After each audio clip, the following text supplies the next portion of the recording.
Good afternoon, Sanford, and welcome to another edition of The Source. I'm sure right now that you're upset that you don't see Officer Townsend here or Captain Herx, but don't worry, we have something amazing in store for them today. They're in the field right now out with two of our crime scene technicians because today's episode is all about crime scene. So here, our special guest is one of our crime scene technicians and evidence technicians. This is Victoria Bradley, and she is one of three crime scene technicians that we have here at the Sanford Police Department. So welcome.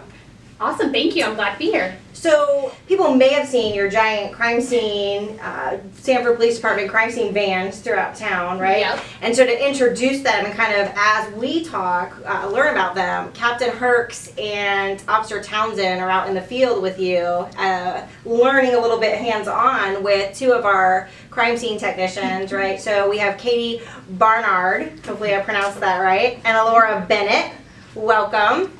And so they're going to be demonstrating and providing Captain Herx and Officer Townsend with that firsthand experience.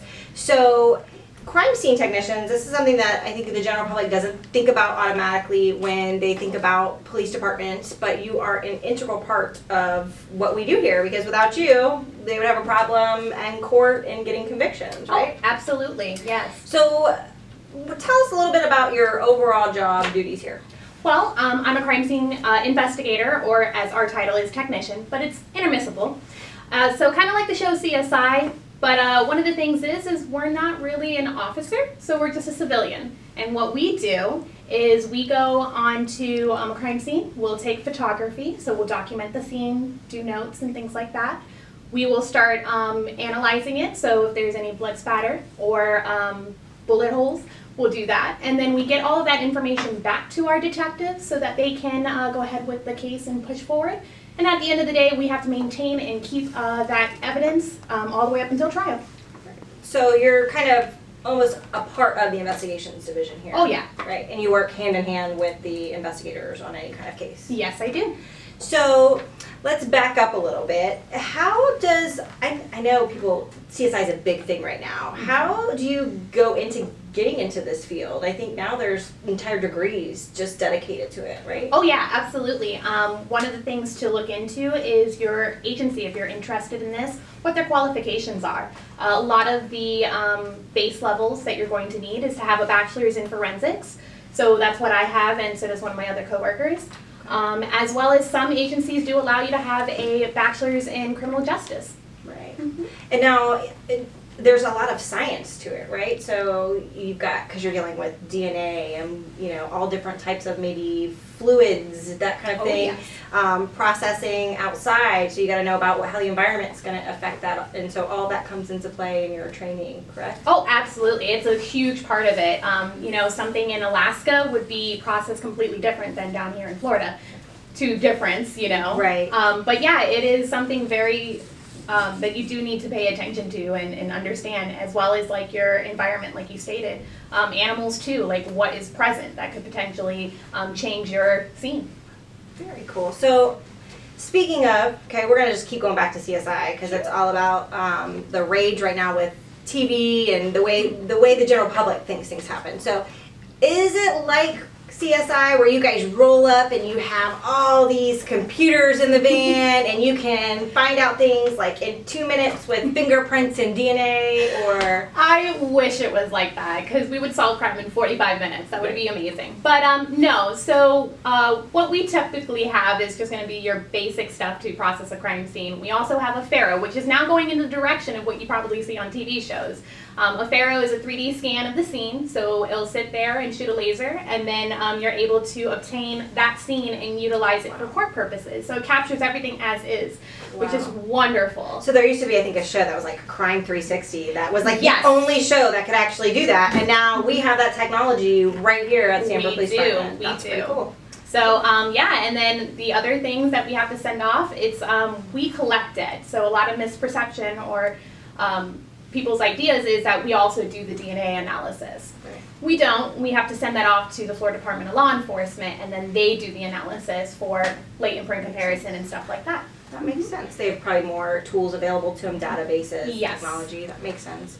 So What are some of the things that you may do on a crime scene? And I know as we're talking about this, our technicians are out in the field with Captain Herc, so hopefully, and Officer Townsend, they're being very willing specimens, if you will, out there. So what are some things you may do on, you know, an average crime scene? So on an average crime scene, you'll see us taking photographs. That's going to be the first integral part of documenting our scene before we start, you know, adding anything else.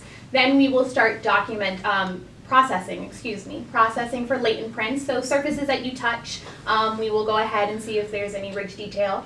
And then if there's blood on scene, we may go ahead and swab that so we can identify who may have been there. And then a couple other things is shoe impressions. So if you leave behind a shoe impression, we'll try to cast that. So you may be able to see that. We might be doing Captain Herc's and those snazzy shoes he's always wearing. We're going to get an amazing print of that. Now, how long does that take if you guys do a cast mold? So that's where it comes into play of the weather and stuff. Typically it's going to be outside that we will cast that. And if it's hot, then of course it's going to dry faster. It's like a dental stone, almost the same thing that you do for your like impressions for your teeth. And then if it's wet, if it's been raining, that makes it a little bit longer because the moisture has to get out of it. And you guys have had all of these, I mean, Florida, the weather here, I'm sure just provides such an amazing atmosphere for you guys to go out on these crime scenes. I think I recall one time in the last year or so you guys having to make an emergency trip to get some waiters because you guys were out in the marsh somewhere on a crime scene. Yes, we had to go into the retention area and I had this waiter on and I was down to probably up to here with the water and recovering evidence, so yeah. So would you say that this career is not for the faint of heart? Definitely. You have to. You definitely have to have a stomach and be able to handle what you're seeing on a crime scene. So how do you guys? I'm going to ask kind of a serious question. How do you guys deal with that? I mean, that's a huge burden to put on you to go into. These are the worst of the worst things that people have to experience, and you guys have to go in and be in there for a long period of time. Right. How do you guys adjust to that, or how do you approach that? Well, our officers are also introduced to that because they have to be there while we're there too. And I say everyone has their own outlet of doing that.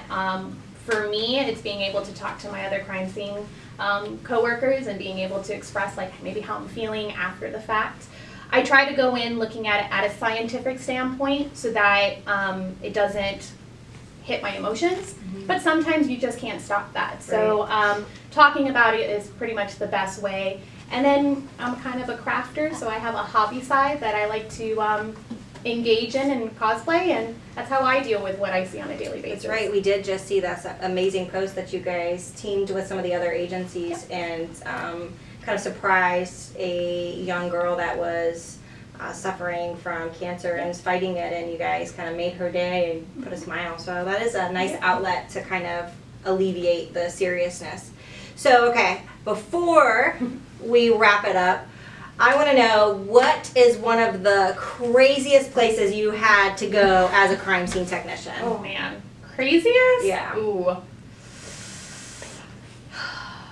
I don't know. Each one of us has like a different case that might be crazy. I would probably say that I never anticipated it, but the craziest would probably be that I had to go into the woods, and it was way in, and I didn't even realize like there was a homeless community back there. Oh, wow. And I would say that was probably the craziest because they had it all retrofitted and it almost looked like a Halloween Horror Nights type of deal. Out in the middle of the woods and you're doing crime scenes. So well, we are thankful for the job that you do. I know the officers here, they do their part, and without your part, you know, it wouldn't be successful. So we're very thankful.